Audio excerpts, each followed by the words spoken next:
Meseret Choulin Daf Kuf Kaf. On va commencer Bezrat Hashem à Daf Kuf Yud Tet Amud Bet tout en bas. Au dernier mot, Vika de Matmela. On a vu hier donc une marquette entre Rabbi Yochanan et Resh Lakish. Est-ce qu'on considère les poils donc de la bête comme une anse qui sert à tenir la chair de la bête? Oui ou non? Donc on a vu là-dessus une marquette entre Rabbi Yochanan et Resh Lakish. À savoir, est-ce que ce poil en question, est-ce qu'il peut faire passer la touma, la faire entrer, la faire sortir? La Gemara ramène maintenant une deuxième version, avant de terminer ce sujet. Donc une deuxième version de la marloquette entre Rabbi Yochanan et Resh Lakish, que la marloquette elle est à savoir, plutôt est-ce que les poils sont considérés comme un shomer, comme quelque chose qui garde la chair, oui ou non. Donc, voyons au dernier mot du Kufil Tet, Vika de Matnela.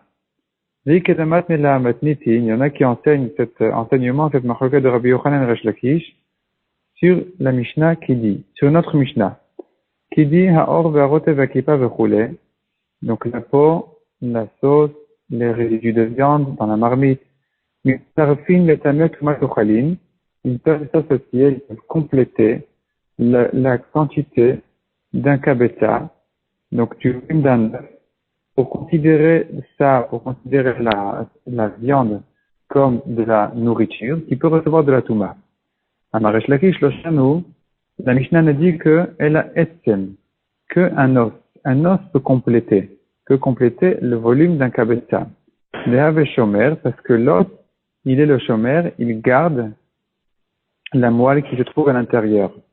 Aval nima, mais les poils, lo havia shomer. C'est pas considéré comme un shomer, ça ne garde rien du tout, ça ne garde pas la chair, et donc, ça ne peut pas compléter le volume d'un kabetza pour considérer la viande comme de la nourriture qui peut recevoir de la touma. Amar Resh Lakish, Rabbi Yochanan Amar, Afilu Nima Nami Avia Shomer. Rabbi Yochanan, lui, pense par contre que même les poils peuvent être considérés comme un shomer, ça garde la chair et donc ça peut compléter le shiur, la quantité d'un kabetza. Amar Resh Lakish le Rabbi Yochanan. Umi ikra shomer al gabe shomer. Resh Lakish demande à Rabbi Yochanan, comment est-ce que toi, Rabbi Yochanan, tu considères le poil comme un shomer? Est-ce qu'il y a un shomer sur un shomer? Le poil garde, il protège la peau qui protège la chair. Ça fait un shomer sur un shomer. Ça, on a déjà prouvé dans le daf précédent qu'on ne le considère pas comme un shomer. Il répond la Gemara deux mots. Chalchule mechalchel. C'est-à-dire que le poil, il pénètre dans la peau, il perce la peau, il arrive jusqu'à la chair, et donc à cet endroit-là, puisqu'il y a un trou dans la peau, c'est le poil qui protège directement la chair, donc c'est un premier shomer, et donc selon Rabbi Yochanan, effectivement, il peut compléter le shiur d'un kabetza pour considérer la viande comme de la nourriture qui peut recevoir de la touma. Matrifla Ravacha. Ravacha objecte, comment dire que le poil, il pénètre jusqu'à la chair? Et la meata, si c'était comme ça, si c'est comme ça,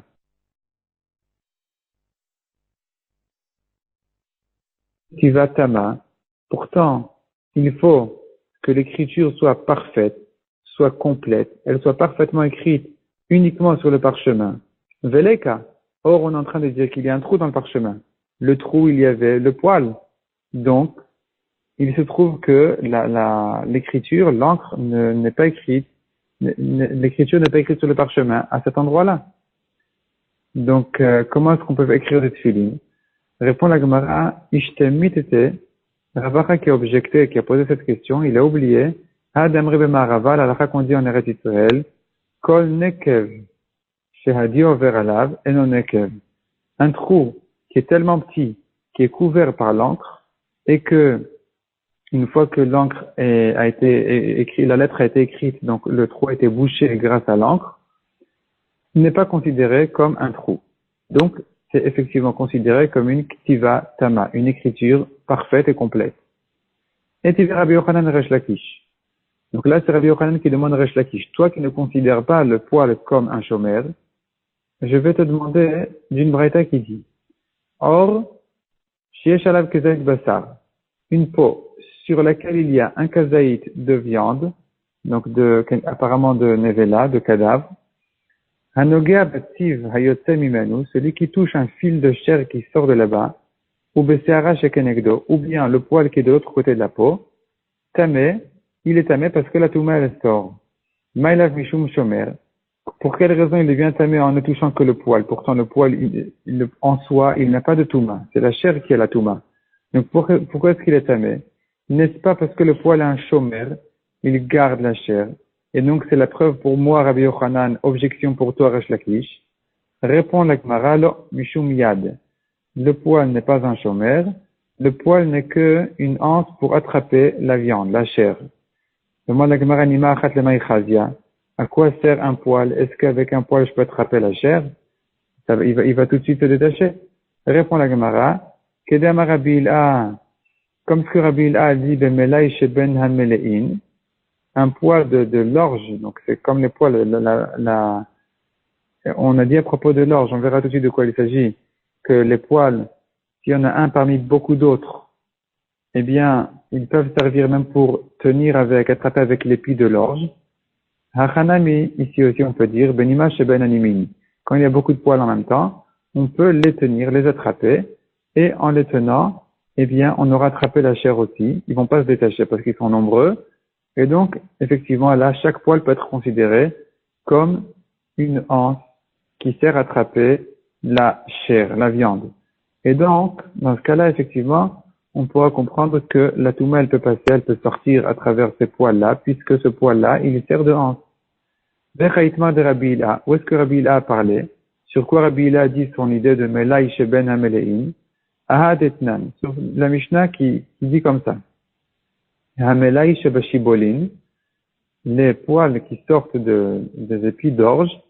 Metam'in, ils les font sortir la touma. Ou mitam'in, et ils deviennent tamés.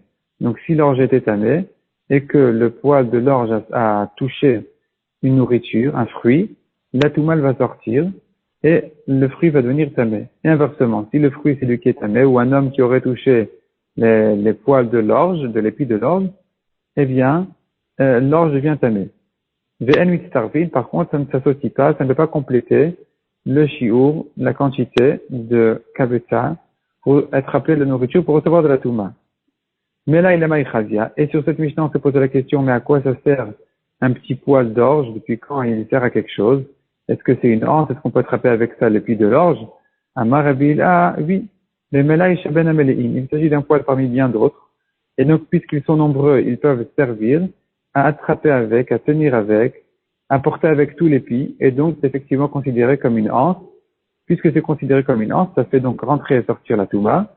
Mais ça ne peut pas compléter le shiur d'un kabetza. Donc, la couchée a été résolue. Rabbi Yochanan Resh Lakish reste en marloquette, à savoir, est-ce que le poil est considéré comme un shomer, oui ou non? Selon Rabbi Yochanan, oui. Selon Resh Lakish, non. On continue ensuite vers Rotev, en fin de ligne. Maï Rotev, demande à Gemara en début de ligne. Maï Rotev, qu'est-ce que c'est que le Rotev qu'on a dit dans la Mishnah, sur lequel on a dit dans la Mishnah qu'il peut s'associer à la viande pour compléter le shiur, la quantité d'un kabetza. Amar Rava, shumna, c'est la graisse. Amar le Abaye, si c'est la graisse, alors demande à Abaye, ou atmo yitame tuma tochalim. C'est lui-même, elle-même, elle est en soi de la nourriture. Il n'y a pas besoin qu'elle vienne compléter autre chose. Elle est en soi de la nourriture. Évidemment qu'elle complète la nourriture. Elle a relève des karish. Il s'agit de la graisse qui est sortie de la chair, qui a durci, qui a coagulé. Et donc, tant qu'elle était en état de liquide, alors elle ne pouvait pas s'associer. Elle ne pouvait pas compléter le shiur parce que c'est pas de la nourriture, c'est un liquide. Dès que ça a coagulé, ça a durci, c'est devenu en état solide, ça peut dorénavant compléter le shiur de kabetza. Demande à Gemara Maïri à Karish, qui le Karishnan. Pourquoi on a besoin de dire que cette graisse-là, elle a durci, même si elle n'était pas en état de solide, même si elle était en état de liquide, ça devrait s'associer.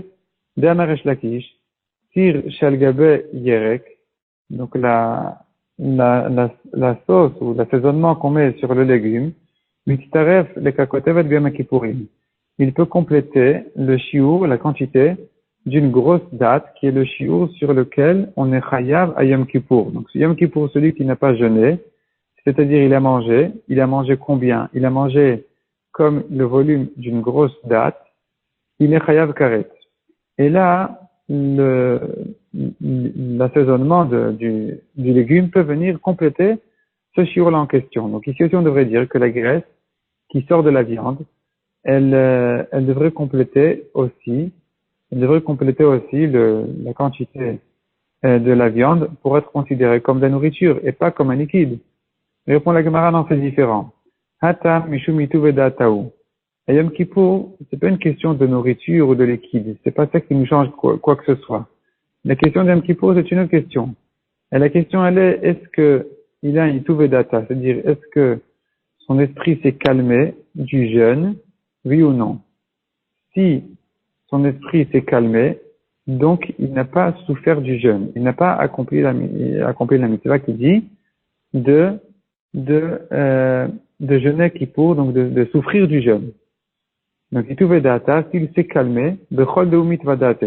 Ça, les chachamim savent que même l'huile qui vient assaisonner le légume peut compléter la quantité qui sert à calmer la personne du jeûne. Donc là, effectivement, ça peut s'associer, ça peut compléter. Tandis que hacha, Michou, ici, en ce qui concerne Tumat Ochalin, il faut que ce soit vraiment de la nourriture, du solide, pas du liquide. Michou Mitzteru Feu. Donc ça ne peut venir que compléter, que s'associer à la viande. Donc Ikarish Mitztaref, si c'est devenu solide, ça durcit, alors ça peut s'associer. Ilo Karish Mitztaref. Si ça n'a pas coagulé, alors ça ne peut pas s'associer pour compléter le shiur, parce que c'est autre chose. C'est du liquide, c'est pas du solide. La viande reste de la viande qui n'a pas le shiur, et donc on ne peut pas la compléter avec cette graisse-là qui est en état de liquide. Ça, c'est donc l'avis de Rava, de Abaye, pardon. Tandis que Rava avait dit au début, Shumna. Shumna, c'était la graisse, mais pas la graisse qui sort de la viande directement. Là, j'explique, c'est la graisse qui flotte sur la soupe. Sur la soupe, il y a de la graisse qui flotte, et c'est ce que Rava a compris comme Rotev de la Mishnah qui viendrait compléter la quantité de la viande qu'il faudrait pour avoir un kabeta. On continue ensuite au prochain 2 points, donc vers Kippa. On en était avec Kippa, on a vu dans la Mishnah que la Kippa aussi, ça peut servir à compléter le kabeta de viande. Maï Kippa, qu'est-ce que c'est que cette Kippa là en question? Amaraba firma. Firma, c'est les résidus de viande qui restent au fond de la marmite. Marla Abaye, j'étais comme ça, il n'y a pas besoin qu'ils viennent s'associer à de la viande pour compléter le shiur, même si quelqu'un ramasse tous ces résidus de viande en soi, et il en fait un kabeta, eh bien, ce sera de la nourriture qui peut recevoir de la touma. On n'a pas besoin de s'en servir que pour compléter le shiur, c'est en soi de la nourriture. Et la Marafapa. Donc, Marafapa explique autrement, il dit que qu'est-ce que c'est que la kippa? C'est tavlin. Les épices qui viennent assaisonner. Et là, effectivement, ça ne peut que compléter, mais en soi, ça, c'est pas mangeable. On les mange pas séparément. Nanatam. La Mishnah ramène une Mishnah qui dit comme ça. Nikpa et Adam, celui qui a coagulé le sang, ve'achalo, il a mangé, en état solide. O sheimcha et achelev, ou bien au contraire, il a fait fondre la graisse, ou gumao, et il a bu, chayav, il est chayav karet, parce que celui qui boit du sang ou qui mange de la graisse, il est chayav karet, et le chidouche, il est de dire que même à l'inverse, celui qui a mangé le sang ou bien qui a bu la graisse, il est aussi chayav. Et la Gemara demande sur cette Mishnah, Mishlama ikpa et adam ve'achalo, je comprends bien le cas où il a fait durcir le sang, il a mangé, kevan de akpe, puisqu'il a fait durcir le sang, il a mis au feu pour le sécher, pour le coaguler, archevé. Il lui a donné de la valeur, et donc, au contraire, évidemment qu'il est chayav. Et la imchet achelev ugmao, mais dans le cas contraire où il a fait fondre la graisse et il a bu, achilak tivabe. La Torah n'a dit que celui qui mange de la graisse, il est chayav. Veha lav achilai, celui-là qui a bu, il n'a pas mangé, c'est pas une achila. Donc pourquoi est-ce qu'il doit être chayav? Répond la Gemara Maresh Lakish Amarkra. Nefesh, la Torah dit Nefesh. Nefesh, le mot Nefesh qui veut dire une âme, a un sens plus profond ou qui veut dire une envie. Comme le pasuk dit dans Parashat Chaïsara, Inesh et Nafshechem, si vous avez envie. Donc, quand le pasuk dit Nefesh, ça vient inclure, ça vient ajouter le rabot et achoté, celui qui boit, qui donc apaise son envie en buvant aussi. Donc celui qui boit de la graisse, il est aussi chayav. Donc, déjà on a trouvé en ce qui concerne la graisse qu'il est chayav. Ensuite, Agmar continue encore un exemple, et là Agmar va faire une longue liste de plusieurs choses où on considère l'état liquide comme l'état solide. C'est-à-dire, même s'il a fait fondre la chose, eh bien, il est considéré comme s'il avait mangé tel quel. Alors, la Gemara ramène un deuxième exemple maintenant, après la graisse, le chametz.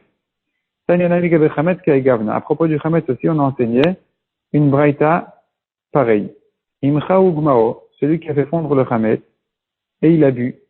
Im chametzu anush karet. Si c'était du chametz, il est chayav karet pendant Pesach. Im matai, si c'était une mata, en adam yatsa b'yedei chovato Pesach, il n'est pas qui de la mitzvah. Bishlama demande à Gemara, im matai, je comprends bien, dans la matzah, en adam yatsa b'yedei chovato Pesach, il n'est pas quitte de la mitzvah, parce que la Torah a dit, lechem oni amarachmana, il faut un pain de pauvre. Ve'ailav lechem oni, ça c'est pas un pain. C'est pas un pain, c'est une boisson. Et la im chametz hu anush karet, mais ce qu'on a dit que si c'était du chametz, il est chayav karet en le buvant. Pourtant, achilak tivabel, la Torah dit, celui qui mange du chametz, il est chayav. Qui dit que même en buvant le chametz, il est chayav? Amaresh lakish amarkra, ici aussi la Torah dit nefesh. Les rabot est achoté. À propos du chametz aussi, il est écrit nefesh. Ça vient aussi inclure celui qui boit, qu'il est aussi chayav. Troisième exemple. Donc on a vu graisse, on a vu chametz. Troisième exemple, Betanya nami gaben nivlat of tahor. On a aussi une braïta à propos de nivlat of tahor, le cadavre d'une volaille pure qui a gavna, de même que ce qu'on a vu à propos de la graisse et du chametz. Yimchahu ba'ur tameh, il a fait fondre le cadavre d'une volaille pure au feu, ba'ur au feu, tameh, et ensuite il a avalé, il est tamé. Parce qu'on sait bien que la touma d'une volaille pure, d'un cadavre d'une volaille pure, ne vient que en l'avalant. Pas en la touchant, pas en la portant, que en l'avalant. Donc ici, le chidouche, il est de dire que s'il a avalé même en le buvant, il est aussi tamé. Bachama, tahor. Mais s'il a fait fondre au soleil, il est tahor. Ve'avinanva, on a demandé dessus achila ktiveh. Pourtant, la Torah parlait d'une achila, de manger. Or, lui, il a bu. Amaresh lakish amakra, nefesh. Ici aussi c'est écrit. Nefesh, les rabot et achoté, ça vient inclure celui qui boit aussi. Demande à Gemara si c'est comme ça, yachi bachama nami. Alors, au soleil aussi, s'il a fait fondre au soleil, il devrait aussi être tamé. Parce qu'il a bu une nivlat oftar, il a bu le cadavre d'une volaille pure. Donc, il devrait être aussi tamé. Répond la Gemara, bachama isruch masrach.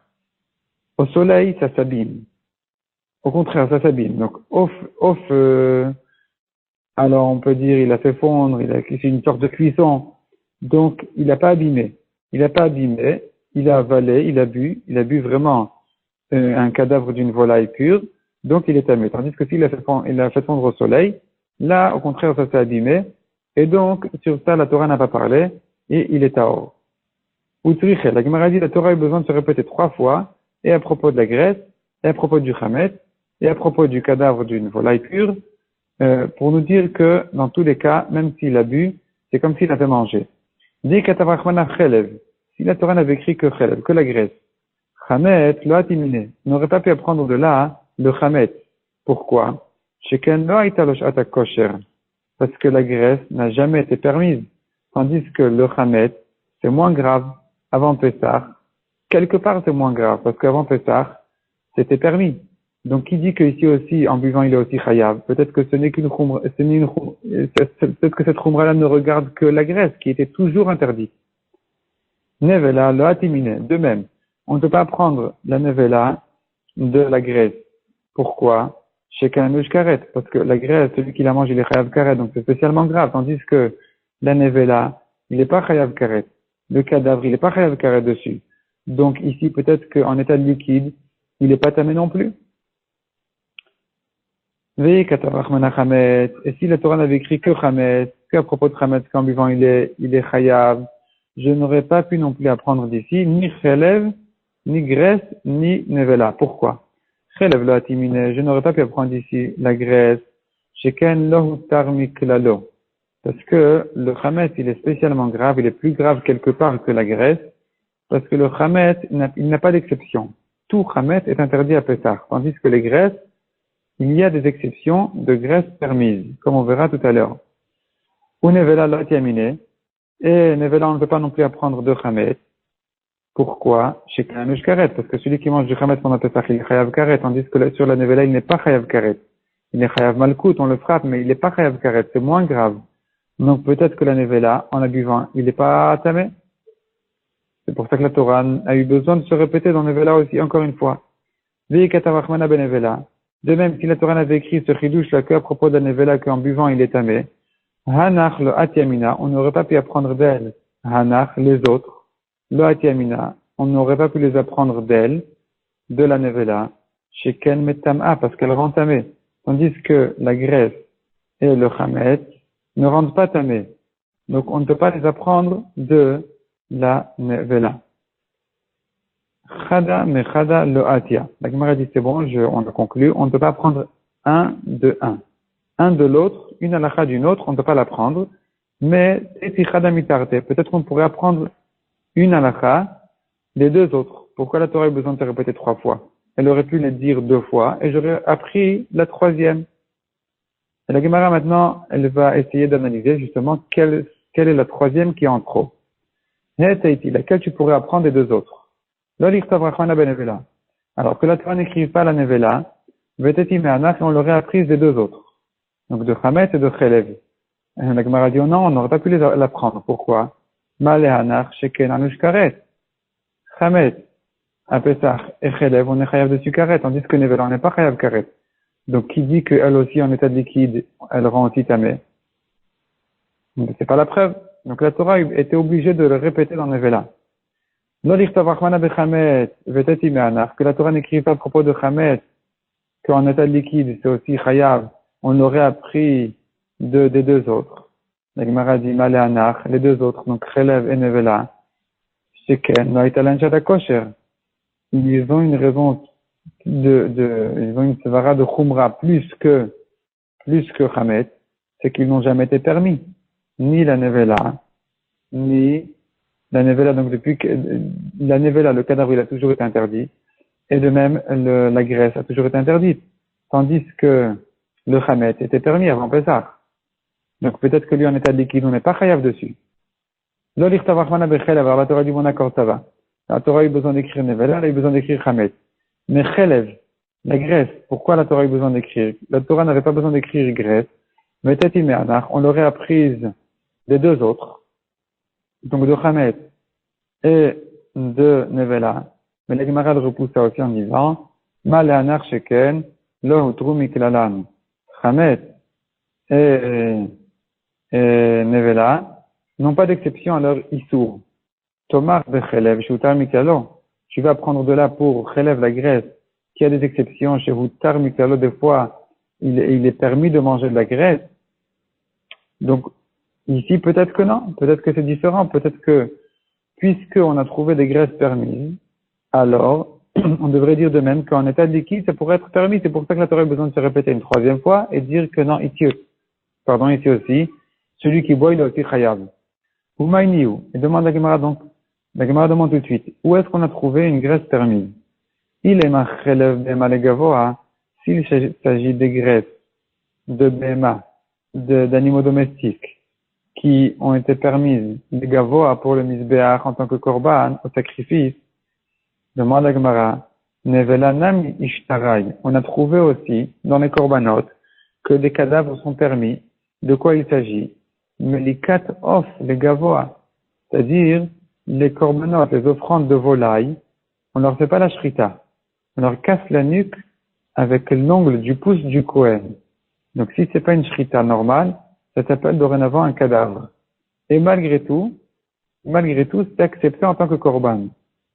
Donc on voit une exception ici aussi, pour la nevela. De même qu'on a trouvé une exception dans le chelev qu'il est permis au misbeach. La nevela aussi, elle est permise au misbeach. Donc c'est pas ça l'exception du chelev. Vela chelev chaya, de quoi il s'agit? Chelev chaya, les hédiot. Donc les graisses des bêtes sauvages, pures, sont permises aux hédiot, aux hommes, pas au misbeach, aux hommes. Et c'est ça l'exception du issour de graisse. Demande à Gemara si c'est comme ça, alors nevela nami. Ishtarai, dans les cadavres aussi on a trouvé, qui a été permis, melika de chatata of. La kohanim, les kohanim ont le droit de manger, ont la mitzvah même de manger, le korban chatat de volaille, malgré qu'on ne lui a fait que la melika, on lui a cassé la nuque. Donc c'est un cadavre. C'est un cadavre qui est permis, non pas uniquement au misbeach, mais même au kohanim. Donc on a trouvé une exception ici aussi, même pour les hommes. Donc, quelle est l'exception spéciale qu'on a trouvée dans la Grèce? Répond la Gemara l'olam chelev chaya l'hédiot. On va maintenir ce qu'on a dit, que l'exception de la Grèce, elle est la Grèce des bêtes sauvages qui sont permises aux hommes. Mais des kakashi alar kohanim, est-ce que tu as demandé que les kohanim qui sont des hommes ont le droit, leur a été permis la nevela, en ce qui concerne le korban chatata of? Répond la Gemara, non, c'est pas vraiment une exception. Les kohanim ne sont pas ici considérés comme un héter spécial aux hommes, parce que Kohanim Mishulchan Gavoa Kazahu. Les Kohanim, ils mangent de la table du ciel. Quand ils mangent les korbanot, ils ne sont que invités à la table du ciel. Et donc, puisque ça a été permis, la Melika a été permise en tant que korban, alors au passage, les Kohanim, ils peuvent en profiter aussi et manger de cette Melika en question. Mais c'est pas qu'on a trouvé un héter spécial, une exception au Issour, à l'interdiction de manger un cadavre. Ce issour-là n'a pas d'exception, tandis que le issour de graisse a eu une exception en ce qui concerne les graisses de bêtes sauvages. Donc c'est pour ça qu'on a trouvé une couleur spéciale dans les graisses et qu'on ne pouvait pas la prendre justement, donc les graisses de Chamet et de Nevela qui n'ont pas d'exception. La Gemara continue sa liste. On voit encore bien d'autres choses qui, en état de liquide, on le considère comme un état de solide. Donc, quatrième chose, Ve'adetania. On a une braïta qui dit à Tmeim, les Reshratim, les reptiles, sont Tmeim, et la lettre He est en trop, elle vient nous apprendre, elle vient ajouter, elle vient inclure d'autres choses, les sorts, ça vient inclure, ça vient interdire, Tiran, Verotban, Vekipashelahen. Tiran, c'est la sauce qui sort des reptiles, Verotban, ça doit être la soupe dans laquelle ils ont été cuits, et kipachelahen, et aussi les résidus de chair qui restent dans la marmite. Donc, ici, on a besoin d'un pasuk spécial pour interdire toutes ces parties-là. L'amali. Pour quelle raison j'ai besoin d'un pasuk pour interdire les sauces qui sortent d'eux? L'igmar me'ale, on devrait la prendre des autres. De la même manière que le chametz qui était fondu, la nevela qui était fondue, la graisse aussi, c'est considéré comme le morceau lui-même, le premier morceau de graisse, de chametz, de nevela. Ici aussi, même quand c'était fondu, les reptiles, les shratim, on devrait les considérer comme des shratim, donc on devrait la prendre des trois premiers. Les trois premières halachot, ici aussi, en état de fondu, c'est comme si il avait mangé le shirat lui-même.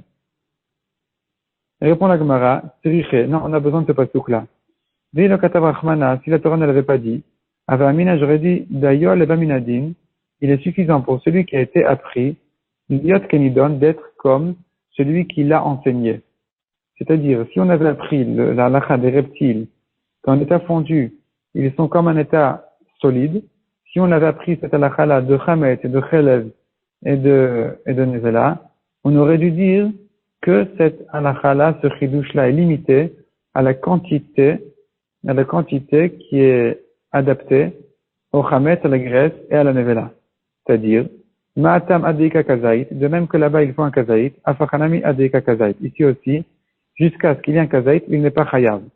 Donc de même que le chamet, le chelev et la nevela, on est chayav dessus que sur un kazait. De la même manière, les reptiles le rendent, j'aurais pu croire qu'ils ne sont interdits, que la Torah ne le considère en état fondu comme en état solide qu'à partir d'un kazaït. Or, c'est pas comme ça. Même moins d'un kazaït, c'est interdit. Donc, la Torah a eu besoin d'un truc spécial dans le Shiratim pour nous apprendre qu'eux aussi, en état fondu, ils sont aussi interdits. Donc, on tourne la page, Kufkaf Amoudbet. Velir Tavrachmana Beshiratim, que la Torah n'écrive que à propos des Shiratim, Veletu Hanach, et les autres, et que viennent les autres halachot, donc de Chametz, de Chelev et de Nevela, Veligmeru Minayu, on pourrait les apprendre d'ici des Shiratim. Répond la Gemara Mishum Deik Alemifrach, on pourrait repousser cette dracha, ce limoud, en disant, cette comparaison, en disant comme ça. Mal Shiratim, Sheken Tumatan et Masheu. Les Shiratim sont différents parce que leur Touma, elle sort même d'un Masheu. Même si c'est tout petit. C'est pas limité à un kazaït. Donc même la taille d'une lentille d'un chéret rentamé, d'un reptile rentamé, un reptile mort bien sûr, rentamé. Donc c'est pas la preuve pour les autres choses. C'est pas parce que ici la Torah est d'une khumra spéciale qu'en état fondu c'est aussi tamé, c'est aussi interdit, que de même je dirais automatiquement pour Hamé c'est les autres choses. Non, les autres qui ne sont que leur quantité n'est qu'à partir d'un kazaït pour être hayav, peut-être qu'en état fondu on n'est pas hayav dessus. C'est pour ça que la Torah a eu besoin de le répéter là-bas. Ve'adetania, 5e exemple. Atevel, ve'achadash, ve'ekdesh, ve'ashvit, ve'kilaim. Donc, Atevel, c'est la récolte qui n'a pas encore été prélevée, dont on n'a pas encore prélevé les tourmot ou maasrot. On n'a pas sorti les prélèvements de cette récolte-là, donc elle est encore interdite. Ve'achadash, c'est la nouvelle récolte avant le sacrifice du Homer. Ve'ekdesh, quelque chose qui était sanctifié, Ve'ashvi'it, donc la Shemitah, les fruits de la Shemitah, Ve'akilaim, est ce qui a poussé d'un mélange de différents grains. Donc celui qui a semé plusieurs graines différentes et que il y a un mélange qui en est sorti, qui est Kilaim, Kulan, Mashkin hayatemen, Kemotan. Donc Kilaim ici il s'agit de Kil'ea Kerem, donc de pépins aussi, de raisins aussi, qui est interdit. Donc ce qui va sortir de ce mélange-là sera interdit. Eux sont interdits, et non seulement eux sont interdits, mais même Mashkin Hayatin Ben Kemotan, même le liquide, le jus qui sort de eux, il est aussi comme eux, il est aussi interdit. Menalando on l'apprend. V'chitema ligmar me'anach, si tu veux me dire qu'on l'apprend des 4 premières halachot qu'on a vues, mal et hanach, on pourrait repousser que les 4 halachot qu'on a vues sont différentes. Sheken, Isur Haba Me'elav. Toutes les halachot qu'on a vues sont des Isurim qui viennent d'eux-mêmes. La graisse, elle est interdite d'elle-même. Le Chametz, il est interdit d'elle-même, et ainsi de suite. Les Shratim, et ainsi de la Nevela, s'interdit d'eux-mêmes. Tandis que dans la liste qu'on vient de voir ici, pas toutes les choses sont interdites d'elles-mêmes. Donc la Gemara dit, Teina Cheichad Isur Ba Me'elav. Ça va bien, les choses dont le Isur vient de lui-même. C'est vrai que on pourrait l'apprendre de ce qu'on a vu déjà. Donc de Chelev, de Chametz, de Nevela et de Shratim. Echad Elav Isur Haba Me'elav, mais un Isur qui ne vient pas de lui-même, comme Hekdesh. Quelqu'un est venu à sanctifier. Donc c'est lui qui a rentré le Isur. Quand il est sanctifié, le Isur n'est pas rentré dans la chose. Donc ici c'est différent. Qui dit que dans ce cas-là aussi, en état de fondu, de liquide, c'est aussi comme un état de solide. Donc Menalan. Echad Elav Isur Haba Me'elav Menalan. D'où on sait dans un cas de comme Ekdesh où le Isur est venu grâce à un homme qui dit que ici aussi la Torah va dire qu'en état fondu c'est aussi interdit. Répond la Gemara, Gamrinan et Bikurim. On apprend de Bikurim. Donc Bikurim sont les premiers fruits qui sont offerts au Beth Amikdash, qui sont donnés au Kohanim. Et là-bas aussi, en état de jus, c'est comme en état de fruits. Donc, on a trouvé une référence. Mais le problème, c'est qu'on ne sait pas d'où on apprend pour les bikurim eux-mêmes. Donc, demande à Gemara aux bikurim Gufayu Menala. Les bikurim eux-mêmes, d'où je sais que le jus des bikurim est aussi kadosh comme les bikurim eux-mêmes. Et répond la Gemara de Tane Rabbi Yossi, prix, c'est écrit à propos des bikurim, prix. Tu dois faire une offrande de fruits. Prix atamevi, vei atamevi mashke. Tu amènes des fruits, mais pas des boissons, pas des jus. Donc, on ne peut pas amener en tant que bikurim les jus des fruits des bikurim, des premiers fruits. Hevi anavim udrachan, mais s'il a déjà, donc prélevé les premiers raisins en tant que bikurim, et une fois qu'il les a déjà réservés comme bikurim, ensuite il les a pressés, il en a fait du vin. Mina, d'où je sais que là c'est 8 kadosh. Talmud Lomar Tavi. Il y a un mot en trop dans la Torah qui dit Tavi, tu amèneras ça au Beth Amikdash. C'est un mot en trop qui vient inclure même l'état de liquide, même en jus, tu peux en faire l'offrande de bikurim. Donc, on a trouvé la source, on a trouvé le pasouk de bikurim, et donc on revient en arrière. De bikurim, on va apprendre le hekdesh aussi. De la même manière que les bikurim qui ont été sanctifiés à travers un homme. C'est un homme qui a mis le issour. Malgré tout, en état de liquide, c'est aussi considéré comme un fruit. De la même manière, le hekdesh, son liquide est aussi interdit comme le fruit lui-même. Mais Nagmar demande on peut repousser en disant Ma les bikurim sheken, te'aunin kriya ve'anacha. Les bikurim sont différents parce que ils ont des mitzvot spéciales, comme kriya, c'est-à-dire celui qui amène les bikurim, il a un texte à lire au Beth Amikdash. Ve'anacha, et il doit le poser aussi sur le sol de la Hazara. Donc ce sont des mitzvot spéciales qui ne concernent que bikurim. Et puisque bikurim est des mitzvot spéciales, peut-être qu'il est unique aussi dans sa halacha de liquide, et pas comme Ekdesh, peut-être que l'Ekdesh, qui n'a pas ces mitzvot spéciales là, il n'est pas concerné non plus par cette halacha qui dirait que le liquide est comme le fruit. Elle a répondu à Gemara, Gamar mitrouma. Donc d'accord, ça va, on n'apprend pas de bikurim, on n'a qu'à apprendre de trouma. Que le jus de la trouma est aussi de la trouma. Ou trouma goufa menalan. Et qui dit que le jus de la trouma elle-même est aussi comme de la trouma? Comme de la trouma, répond la Gemara de itkash les bikurim. Parce qu'on a un cache, la Torah met en rapport la trouma avec les bikurim. Damarma, comme la Braïta le dit, ou trouma tiencha. La Torah dit trouma tiencha. Donc le prélèvement de tes mains. À quoi ça fait allusion? Et le bikurim. Ce sont les bikurim. Donc on voit que la Torah appelle les bikurim une trouma.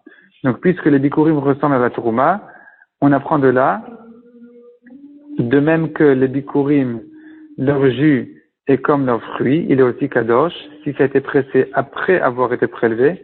De la même manière, la trouma, son jus est aussi kadosh comme la trouma elle-même. Mais la Gemara, elle repousse. En disant, alors avant de repousser, on termine la dracha qui dit, puisque on a trouvé enfin que la trouma, son jus est comme son fruit, donc de même pour le hekdesh, son jus est comme son fruit. Mais la Gemara repousse en disant, on ne peut pas prendre non plus de la trouma pour le hekdesh. Donc de bikurim au hekdesh, on a déjà repoussé. La Gemara maintenant, elle va repousser de trouma à hekdesh. En disant comme ça, ma la trouma sheken, chayavin alea, la trouma est différente parce qu'on est chayav dessus, mita, vechomesh. Celui qui a mangé la trouma d'un Kohen Bemezid, alors qu'il n'est pas Kohen, il est chayav mita. Il est chayav mita bideshamim. Donc, il est condamné à mort bideshamim. C'est pas le Bedin qui va le tuer, mais Hachem, il va s'en occuper.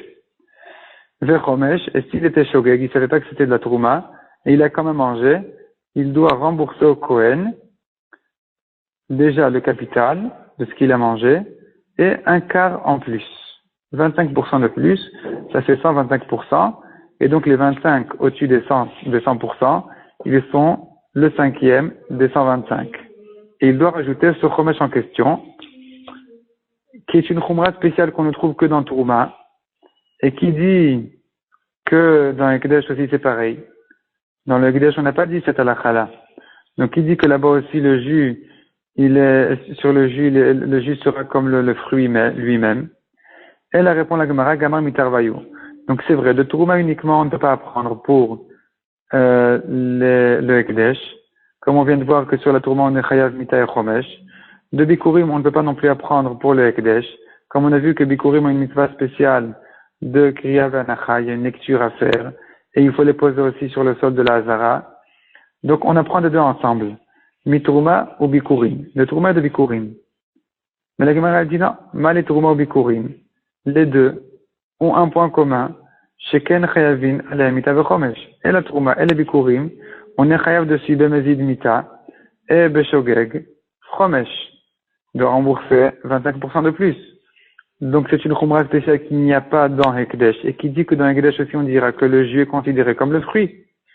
Et là répond la Gemara, Atia mi Trouma vechad me'anach, ou mi bikurim vechad me'anach. Donc on n'a qu'à apprendre le Ekdesh en se basant sur deux choses. Premièrement, Trouma est une des premières choses de la liste qu'on a vue, ou bien bikurim est une des premières choses qu'on a vues, c'est-à-dire Trouma et Chelev par exemple, ou bikurim et Chelev. Et là, si tu me repousses que Trouma ou bikurim ont leur Trumot spécial, comme par exemple Mita et Chomesh, ou bien tu me diras dans Bikurim qu'il y a une mitzvah spéciale de lecture ou d'être posé sur le sol de la Zara, eh bien je te répondrai que dans Chelev par exemple, les Grèces n'a pas ces Chumrot-là.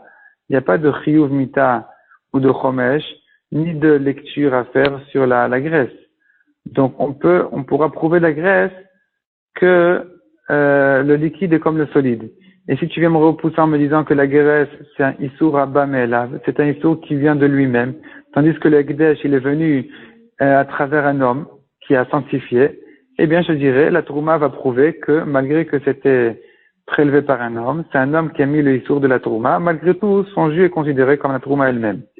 Donc je pourrais m'aider de Trouma, m'entraider de Trouma et de Chad Me'anach, une des premières choses, et en me basant sur ces deux choses-là, on pourra prouver que le Ekdesh aussi, son jus est comme son fruit.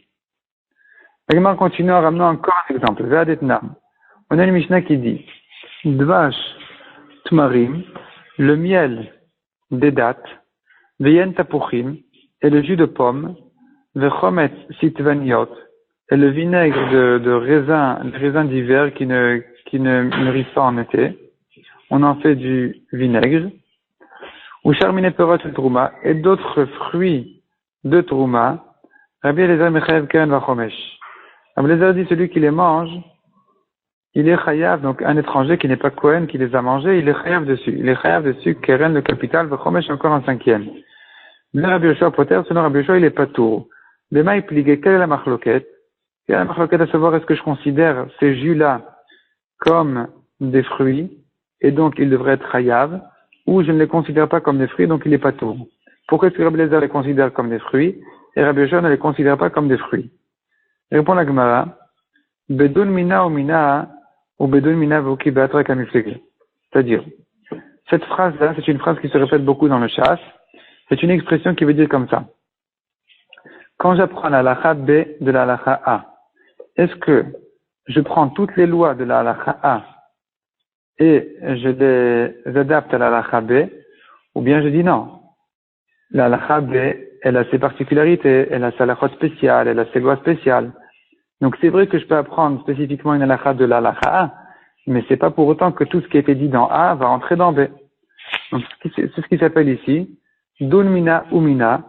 Est-ce que Dun, tu apprends Mina ou Mina, d'elle et d'elle, tu apprends B de A, et tu l'apprends complètement de A, avec tout ce qui l'entoure, ou bien, ou Bedun Mina, ou bien tu apprends de A, Veuki Beatra, mais tu dois l'adapter à son endroit. Kamiflege, c'est en ça qu'ils sont marloquettes. Et la Gemara s'explique. De Rabbi Eliezer Savar, Dun Mina ou Mina. Rabbi Eliezer, il pense, on apprend Mina ou Mina, d'elle et d'elle-même jusqu'au bout. Donc, ma bikurim, puisqu'on apprend Trouma de bikurim, donc c'est-à-dire, d'où je sais que le jus de la Trouma est comme de la Trouma, on l'a pris de bikurim. Dans bikurim, on a vu un passage qui disait tavi. Le mot tavi vient dire que le jus est comme le fruit. Et on a dit que la Trouma s'appelle, bikurim s'appelle Trouma, donc on apprend Trouma de bikurim. De même que bikurim, leur jus est comme leur fruit, de la même manière, Trouma, son jus est comme son fruit. Maintenant, si tu apprends l'un de l'autre, tu dois aller jusqu'au bout. Ma bikurim, mashkin et otsemen kmotan, de même que dans les bikurim, leur jus est comme les fruits. Af trouma nami, mashkin et otsemen kmotan, de même pour la trouma. Donc on a dit que le jus qui sort de la trouma après le prélèvement est comme la trouma elle-même. Umina, et donc tu vas jusqu'au bout, tu apprends comme bikurim. Ma bikurim afilu chez arminin, de même que bikurim, ça concerne même d'autres fruits, et pas que comme la Trouma qui ne concerne de la Torah que Dagan Tirosh Veitzar, c'est-à-dire en ce qui concerne les fruits, il nous reste que Tirosh Veitzar qui sont le vin et l'huile. Mais Bikurim, ça concerne tous les 7 fruits d'Eretz Israël. Donc, de même que les bikurim concernent Afsh Arminin ou les autres espèces, Aftrouma Miaflush Arminin, la Trouma aussi, toutes les espèces de Trouma, tous les fruits de Trouma, leur jus sera considéré comme le fruit lui-même. Malgré que la Trouma en elle-même, en général, ne concerne Minatora que l'huile et le vin. Mais puisque Midrabanan, ça existe aussi dans les autres choses, et que quand j'apprends la halakha qui dit que le jus est comme le fruit, je l'apprends de Bikurim jusqu'au bout, donc je dois aller jusqu'au bout en disant que dans tous les fruits, le jus est comme son fruit. Mais Rabbi Yoshua Savar. Donc ça c'est Rabbi Eliezer qui pense que dans Trouma, tous les jus sont comme de la Trouma, et celui qui va les manger, il est chayav de rembourser 125%. Au Kohen. Rabbi Yoshua Savar. Tandis que Rabbi Yoshua lui pense, Dunmina, je prends donc Trouma de Bikurim, ma Bikurim mashkin et tilmen kemotan, de même que les Bikurim, leur jus qui sort de est comme le fruit lui-même, il est kadosh. Af Trouma mashkin et tilmen kemotan, dans la Trouma aussi c'est pareil. Mais, attention, ve'ukibatra. Tu dois l'adapter selon les lois de la Trouma, pas les lois de Bikurim. On l'a pris de Bikurim, merci beaucoup Bikurim, au revoir Bikurim. Maintenant, on reste dans Trouma. Dans Trouma, quelles sont les lois habituelles? Ma mashkin des kachim de Trouma, quels sont les liquides, les jus qui sont kadosh dans la Trouma? C'est que tirosh veitar, in. Il n'y a que le vin et l'huile. Midachinalo. Les autres jus n'ont pas de kedusha de Trouma en général. Donc celui qui prélève un autre jus comme Trouma, c'est pas de Trouma. Il doit prélever le fruit. Maintenant, s'il a prélevé le fruit et qu'ensuite il en a fait un jus, eh bien ici aussi on dira que Af Mashkin Yotimen Kemotan, le jus qui sort d'eux n'est considéré comme eux que Tirosh Veitzar In, que dans le vin et l'huile. Midachinalo. Les autres fruits, non. Dans les autres fruits, on ne dira pas ça. On dira que si on a prélevé le fruit en état de fruit, ça va, mais en état de jus, non. Non, il y a que qui est considéré comme le jus qui est considéré comme la tourma n'est que le vin et l'huile. Ce sont les seuls liquides qui peuvent être prélevés en tant que tourma tel quel. De même, si on a fait du fruit même après qu'il soit prélevé, le fruit, eh bien on ne considérera pas on ne va pas considérer le jus comme le fruit lui-même, comme la tourma, sauf dans le vin et l'huile. Ve'adetnan, la Gemara ramène encore un exemple. En mevin, encore une halakha à propos donc du jus. En mevin bikurim mashke. On ne peut pas amener comme bikurim des liquides, des boissons. Ela yotem minazetim minanavin. Sauf ce qui sort, le jus qui sort des olives et des raisins. Donc l'huile et le vin. Mané, qui dit comme ça? Pourquoi est-ce qu'on dirait que c'est que l'huile et le vin? Pourquoi pas les autres boissons?